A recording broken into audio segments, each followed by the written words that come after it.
বইটা থেকে আরও একটা ডায়াগ্রাম সলভ করে দেখাবো, সেটা হচ্ছে অমরনাথ থেকে। চলো তোমাদেরকে সেগুলো করে দেখাচ্ছি।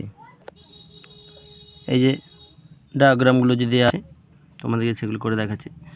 তো বলছে this place the call the valley of the shepherd, here the camp the lasted for one day, the slope near this place. আর এখানে বলছে at this place the pilgrim saw the last of human dwellings. অর্থাৎ এটা হচ্ছে পেহেলগাঁও সম্পর্কে বলছে। দ্বিতীয়টা দেখে নাও কী হবে। দ্বিতীয়টা হবে simplicity and closeness two nature, এর জন্যই কিন্তু অমরনাথ ফেমাস ছিল। পরে রয়েছে দেখো এখানে হচ্ছে তোমার এই যে দ্য স্টেট অফ অফিসার, তারা কি ছিল না in the charge of the journey to Amarnath. এই দিকে 4 নম্বরটা হবে অপশান ডি এবং হচ্ছে তোমার অপশান D2 মানে D2 and 3 এটা।